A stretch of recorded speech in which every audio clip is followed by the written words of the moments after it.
Hey, pretty exciting day today. It's Halloween. I do love the holiday, but I'm actually not going to be dressing up.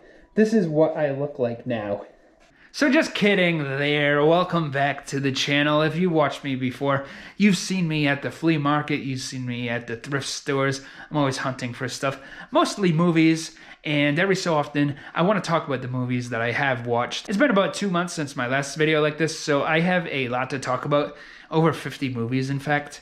And if you like that type of thing, you're in for a treat.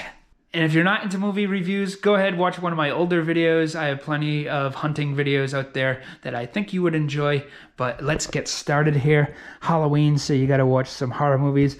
I actually didn't watch that many horror movies this season, but a few.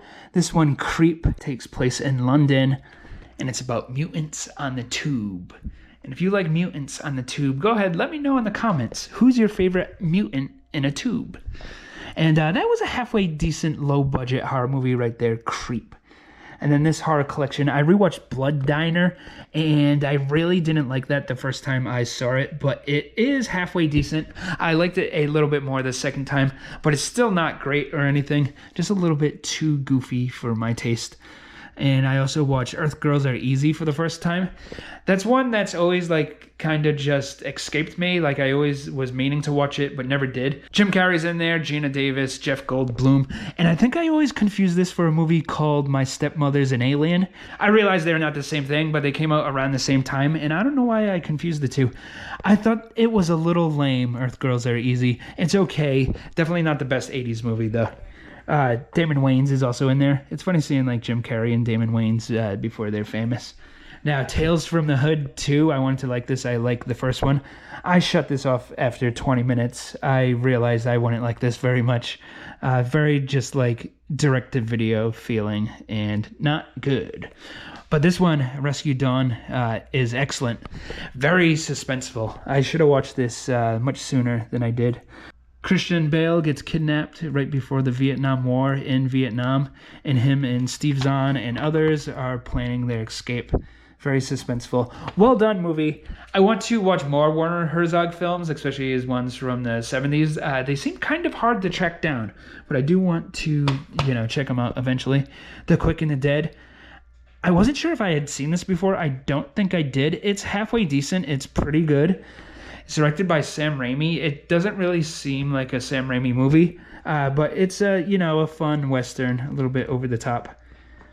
16 Blocks, Richard Donner's last movie. This is pretty good too, not the best thing ever, but has some good action. It's PG-13. It could have maybe been a little bit better with more action and R-rated. Bruce Willis here is a somewhat corrupt cop, but even more corrupt cops are trying to kill off Mos Def because he witnessed a crime.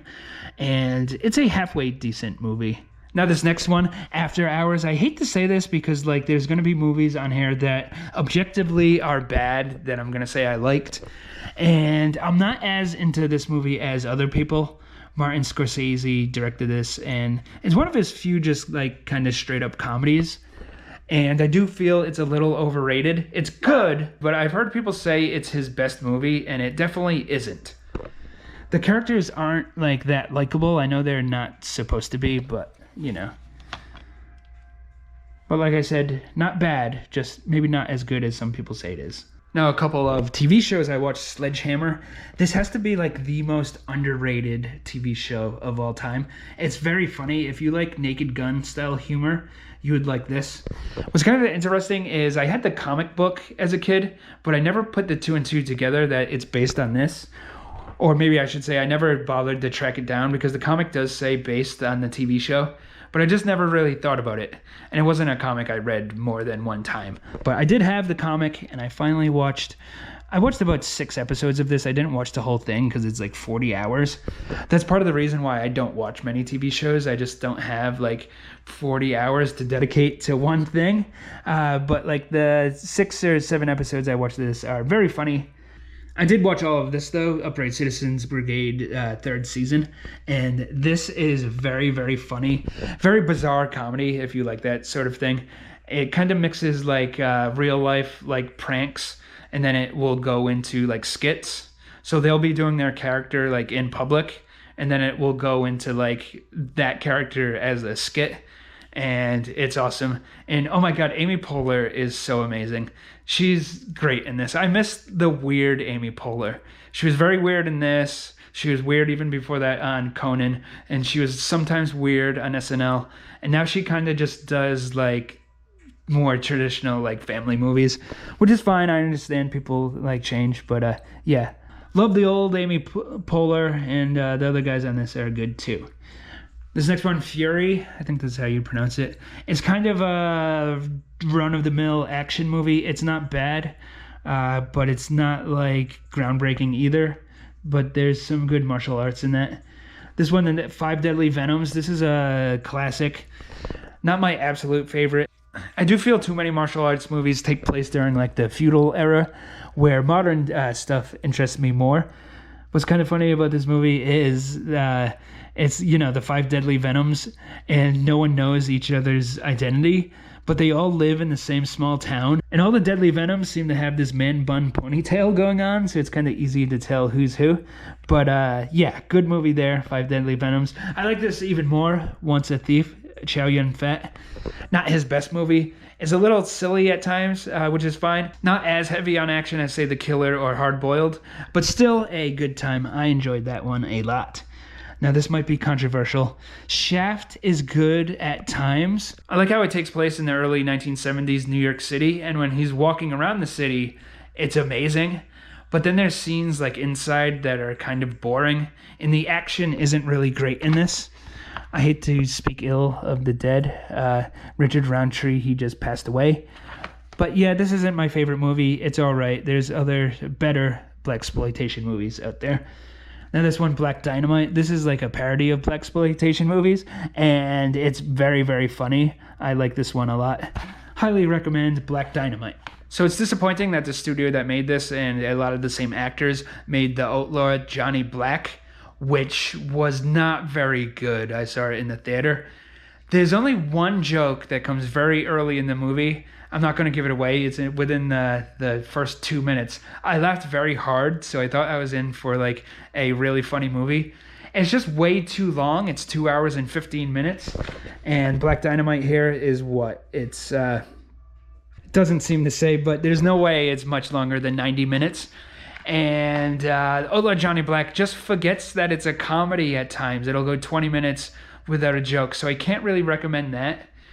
It does have a halfway decent review, like a 6.2 on IMDb, but then again, Clerks 3 has about the same score, and that's one of the worst movies of all time. So yeah, do not recommend Outlaw Johnny Black. I do recommend Black Dynamite.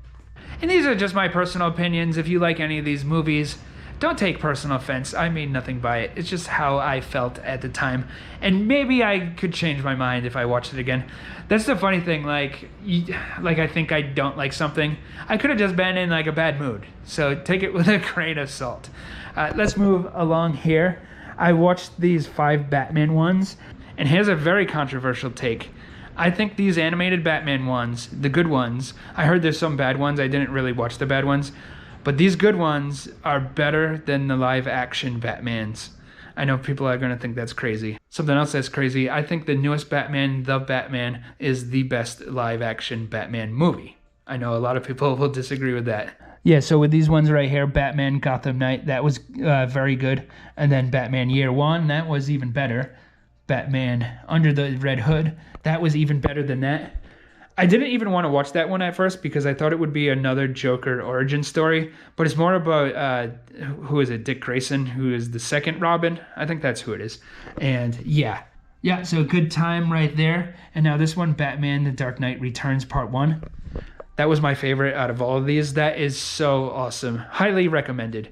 And then there's the sequel, Batman The Dark Knight Returns Part 2. Not really a sequel. It's broken into 2 movies. I didn't like this as much. I was reading reviews online. People seem to like this one more than this one, but I like the first one a lot more than Part 2.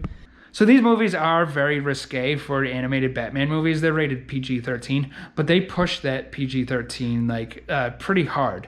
And yeah, good time right there. Now let's move on to these. This one, Killer Joe. This has a lot of fans. People seem to like this movie. You can read on the back here. It's one of the best movies of the year. I think this was 2012. I wouldn't go that far. I don't remember exactly what came out in 2012, but I wouldn't consider this one of the best movies. It is really well acted. The problem is the characters are very, very unlikable. Once again, I realize they're supposed to be, but it's just kind of unpleasant and creepy, and yeah. But very, very well acted. I'm not going to deny that. And I did like the movie more as it went on. The second half of the movie I thought was better than the first half. So yeah, if you've never like heard of this and you like warped stuff, maybe give that a shot. I just personally feel it tries to be too provocative. It's like watching Jerry Springer or something. Hey, Ma, put your cooter away. F you, son. No, F you. It's like, and I'm not like shocked by that anymore or think it's like titillating. It's just kind of boring to me slightly. Next up here is another TV show, The Hitchhiker Volume 2. I feel the problem with this one is it's just a little bit too outdated. The twists in, say, Tales from the Crypt are much, much better. And these are kind of just much more simple. There is one with Sandra Bernhardt as a hobo, and she's playing a man, and it's very funny because she talks like she's Fat Albert. Like, hey, get out of my way. Oh, I'm Sandra Bernhardt as a man. Oh, ba-ba-doo-ba-doo. That one was pretty funny, but I think I liked Volume 1 better. And, you know, maybe there's better Hitchhiker episodes that aren't on this that I didn't watch. This next one, The Watcher in the Woods.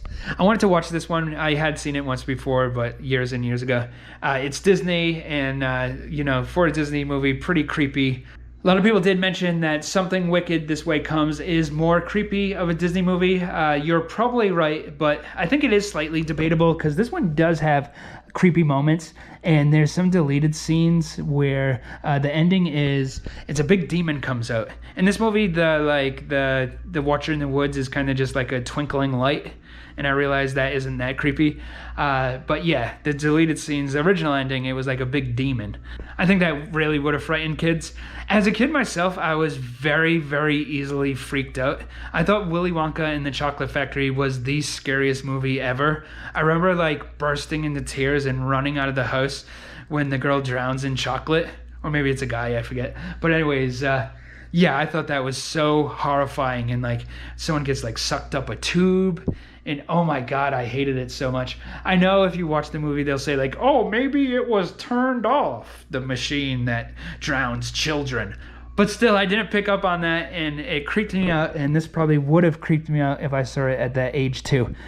Something funny about this movie, it might hold the record for the amount of times they say the name Karen. And what Karen means now is different what it meant back then. Back then it was just a name, and now it means like a snooty, uptight woman. So yeah, if you wanted to like make a gif of like someone being a Karen, you could use something from this movie. There's a part a girl writes Karen on a window, then a lady sees it and she's like, oh! And that would be kind of funny. Okay, let's move on here. Watership Down. Now, I'm not trying to be a hater. This is very good animation, but it does get a little bit boring towards the end. They find the Watership Down, which is like the place they decide to live after original home is like overrun. They're gonna like develop it into condos or something. And once they get to Watership Down, kind of not much happens, and they kind of just like sit around and they plan an attack on other farm animals. And yeah, I'm not trying to be a hater, but this movie gets a little bit boring halfway through. Not much happens once they get to Watership Down, but the animation itself is beautiful. Very well made movie right there. And this is another one that probably creeped out kids a lot. This rabbit's getting shot and caught in snares, and they're all bloody, and like I think a dog tries to eat one, and one gets taken away by like a hawk. And yeah, it's pretty intense stuff for a kids animated movie. This one, Legend, this is good, but again, little bit on the slow side. Not my favorite 80s movie, but still pretty fun right there. Now, Midnight Madness, I don't ever hear anyone talk about this one. You know, it's about a bunch of teams going on a scavenger hunt, and you know, it's a little lame, to be honest. It's not the greatest thing, but Michael J. Fox is in there, and this nerdy guy, Tom Dresden, I think his name is. He's always fun to watch. Not Tom Dresden, Eddie Deason, that's his name. Yeah. Gotta love that dude right there. Yeah, boy. Then we got Leonard Part 6. What can I say about this one? I had never actually seen it. It's just boring and silly, but silly without actually being funny. And there's just weird, boring parts that go nowhere. There's a weird subplot where a 65-year-old man is trying to date Bill Cosby's daughter. And, it just goes on and on and on. And not much fun to be had in Leonard Part 6. Famously, this movie is considered one of the worst movies ever. Now, I wouldn't go that far, but it is very bad. Next up is Mallrats. I gave this a rewatch. I like this movie a lot. It's very nostalgic for me, but it does have a lot of issues. I mentioned this before in a past video. Some of the jokes in this just don't hold up very well, and some of the plot points don't really make much sense. Like, they're old enough to find better places to hang out than the mall, I feel. And also, when they're at the mall, the Brody character can't believe that he's slipping so much he doesn't know Stan Lee is there signing autographs. But why doesn't he just get in line to meet Stan Lee? He just decides, oh, I didn't know about it, so screw it. And it's just a little weird. Also, they film a dating game at the mall, and it's unclear if that's for public access or not. They make it seem like it's a really big deal. But would they really be filming a television show just at some random mall in some kind of small town? I also don't like the ending of the movie, how Brody becomes the host of the Tonight Show because the person saw him on the dating game show and thought he was funny. That would never, ever, ever happen. I do think there's a lot of potential for a Mallrats sequel, just if Kevin Smith isn't involved. Destroying America. This was a very lame skate video. Tony Hawk put this out, and he had one in the 90s called The End, which was the highest budget skate video of its time. And then this one even pushes the budget beyond that. But it's mostly skits. It's only 10% skating, and it's what the kids call cringe. It's not good. Now this one here, Funny Games, is a remake of an Austrian movie, and I feel this is kind of pointless. I hate to say this, but I've already seen the original, and this is a shot-for-shot remake. So I knew everything that was going to happen, and I did like the original better. This is about teenagers who take a family hostage. The family could have gotten away numerous times. These kids are not very intimidating, and it was kind of just frustrating. And there's one part of this movie I don't like at all. I was hoping they would change for the remake. Spoiler alert, if you don't want to hear it, skip ahead 30 seconds.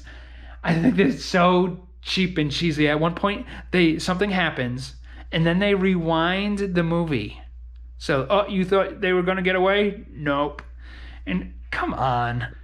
I get it. It's somewhat original, but I just don't like things like that. So I recommend the first Funny Games if you don't mind reading subtitles, or if you want English, watch this one. But I don't really see the point in watching both because they're the same thing. Now this one right here, Smokey and the Bandit. This was a fun time. I haven't seen this in a very long time. Highly enjoyable. Smokey and the Bandit. And now another Hal Needham movie, Body Slam. This is not very good. I do like how wrestlers are in this. You got Roddy Piper and Lou Albano and the Tonga Kid and stuff. But this main character, he's a concert promoter. He's just not very likable. He comes across like a used car salesman, sleazy type guy. And yeah, this movie isn't great. But the wrestling parts are cool. And now another Hal Needham movie, Megaforce. This is a bootleg, and someone as a joke put the Criterion Collection on there. And, it's rated G for gayness, apparently. And I fell asleep during this one. I couldn't get more than 20 minutes into it. It was just very boring. I want to say it's bad because I don't even know what it's about. But yeah, it did not hook me at all. Okay, and we got even more movies here in the next room. If you've made it this far in the video, I'm sure you're already subscribed. But if not, hit that subscribe button. And yeah, let's check out what we got here. So I watched a bunch of Ramones ones. This Ramones Raw is a behind-the-scenes concert one. And, it's pretty entertaining. Kind of has some weird stuff going on. It's bizarre to see teenage girls flirting with Joey Ramone. But yeah, that was halfway decent. This one, Ramones, It's Alive, is very good. Some of the best Ramones concert footage you could ever see. Highly recommend that one. And this one, The Story of the Ramones, End of the Century, is a very, very good Ramones documentary. The Ramones are such a tragic band, one of the most influential bands of all time, and they never quite reached the fame that they should have, and all the original members are now dead, which is very sad. I rewatched Metallica's Some Kind of Monster, and this is entertaining. They basically fight with each other the whole time, and yeah. This next one, The Wildlife, I feel this is very underrated. Cameron Crowe wrote this, and it came out shortly after Fast Times at Ridgemont High. You have Chris Penn in this one, not Sean Penn, but he kind of looks like Chris Penn there. And yeah, just a good 80s coming-of-age movie. And what I find interesting, dog, is that Eddie Van Halen did the soundtrack. Isn't that cool? When have you heard Eddie Van Halen do a movie soundtrack? And I want to show a clip from it. So yeah, definitely cool that you hear Eddie Van Halen all over the soundtrack. And also, this has Leah Thompson and Eric Stoltz. They originally were supposed to be in Back to the Future together, but Eric Stoltz got cut. But the same song that plays in Back to the Future also plays in this, where Marty puts the headphones on his dad and pretends he's like an invader from Pluto or whatever. Another fun Van Halen fact, the song Right Now appears in this movie in a very early version. This movie's from 1984, and the song Right Now came out in 1991. I'm going to play a clip. And if you know that song, you'll be able to tell that it's the same melody.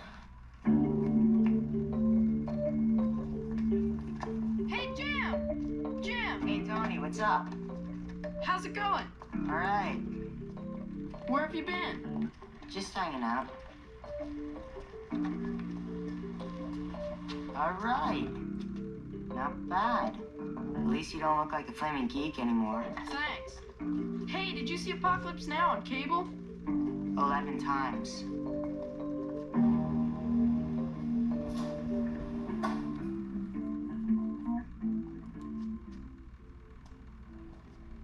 Yeah, so I thought that was pretty neat. Let's see what else we got here. Westworld. Classic movie. I've only seen this once before, so wanted to rewatch. And it's great. And then Future World is not as good. So yeah, Westworld, watch that one. You can skip Future World. It's not like the worst thing ever. I rewatched The Black Coat's Daughter, which I haven't seen since the theater, and very well done movie.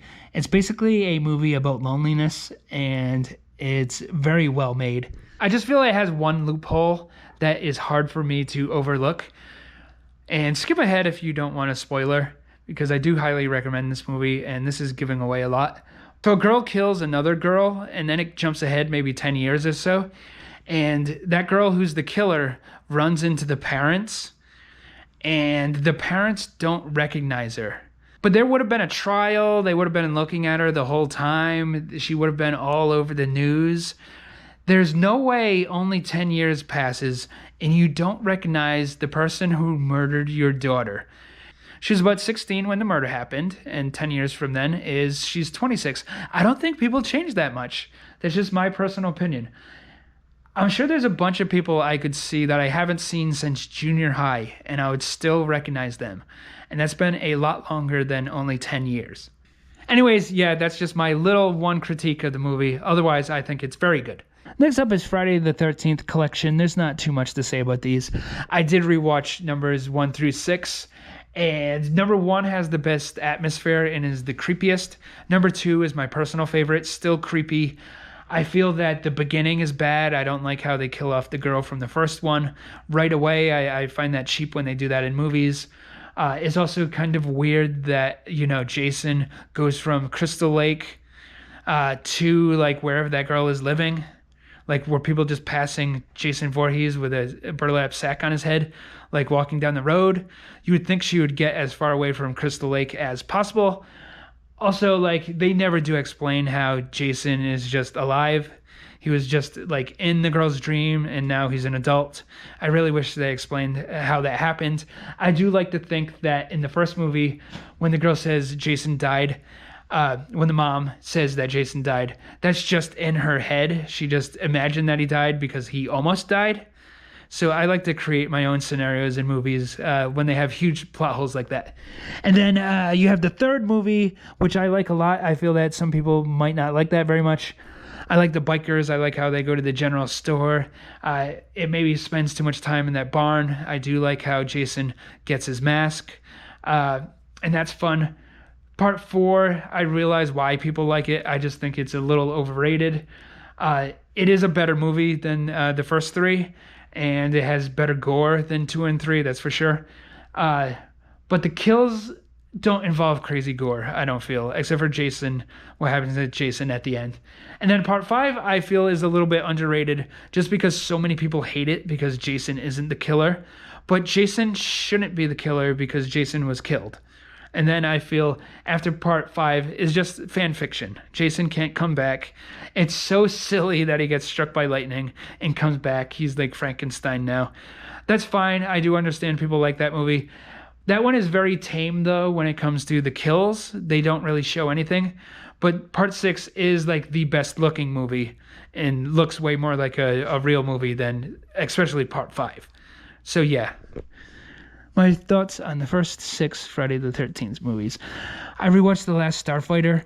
What's funny about this movie is I feel when it takes place in the trailer park, that's very, very good. When he actually becomes the last Starfighter, that's a little bit on the corny side.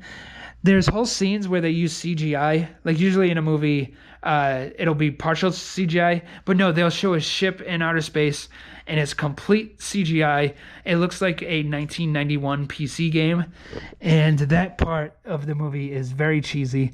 But there's fun to be had with The Last Starfighter. The Terror Within is basically a ripoff of Alien, except for they call them gargoyles, but it just looks like an alien creature. But it's clearly just a guy in a suit. But there's fun to be had there. I like cheesy, corny movies like this, so that was fun. Okay, so next up on the list is Any Which Way But Loose. And what's funny about this movie is you see Clint Eastwood with an orangutan, but that doesn't have much to do with the plot. The orangutan could not be in that movie, and it could still get made. It just wouldn't have that little hook. It's kind of a silly movie, and I think that's why some people don't like it. I think it's good. But back to the orangutan. You think the plot would be like, oh, he has to deliver it somewhere, and he doesn't it gets on his nerves, but then they become friends. But no, the orangutan is his friend right from the start of the film. Okay, and finally, we got some VHS here. Surf Ninjas. I had never watched this before. I think at the time it came out, I was just maybe starting to be a little bit too old for movies like this. I had seen Three Ninjas, which came out in 1992, a year before. And I think I just kind of thought Three Ninjas and Surf Ninjas were the same thing. So I never watched this one. This is kind of lame. You do have Leslie Nielsen, who's, usually good. He doesn't have much screen time, and Rob Schneider might be at his most annoying in this movie. Most of the jokes fall flat, so I don't recommend Surf Ninjas. The Secret of My Success. This is a somewhat fun 80s movie, but it's kind of a chick flick slightly. It's based on, a lot of it revolves around oh, Michael J. Fox, isn't he cute? And that's not really the type of 80s movie that I want to watch, but it's not bad. This one, FX2. FX1 and 2 are kind of forgotten about action movies, about a guy who creates special effects for movies and then uses the special effects to trick bad guys later on in the movie. And yeah, they're fun. Fast Food. Jim Varney has a small part in this. And this is pretty fun. A very, very simple plot on that one where... these kids own an auto body shop, and Jim Varney wants to buy it so he can create his fast food restaurant. But the kids just figure, oh, if he's going to make fast food here, we should. In typical 80s fashion, they make the fast food, but they add a special ingredient that makes everybody horny. And they get in trouble with the FDA for adding drugs to the food. And that's halfway through the movie, and then kind of not too much happens after that. But I do love cheesy comedies like this. So if you haven't seen it and you like Jim Varney, you might like this movie here. Now, this one is definitely cheesy, as you can tell by the cover there. In the 80s, they're always using their powers and abilities to do perverted things. And this is a fun time. I liked Zapped. Zapped is fun. Bikini Summer. This is barely a movie at all. It's basically like a Cinemax, NC-17 softcore type movie. And technically they consider it a comedy. And it does kind of have a fun vibe, but I wouldn't recommend this to the average person. Typical jokes in this movie will be a guy like seeing bikini babes and being like, hey, can I take your picture? I work for a magazine. And then they're like, sure. And he's like, snap, snap, snap, snap, snap. And then they go like, oh, next time you might want to take the lens cap off the camera. Ha ha ha. And then other classic gags, like it'll just be a guy like peeking at someone taking a shower. So yeah, perverted movie right there. Carlin on Campus. This is from maybe 83 or so. And this is maybe Carlin like at his funniest because he's still silly and it's before he got super political. So good stuff right there, Carlin on Campus. Club Paradise. I had a lot of fun with this one. Robin Williams is in this, and Rick Moranis, and Eugene Levy, and a few other noteworthy people.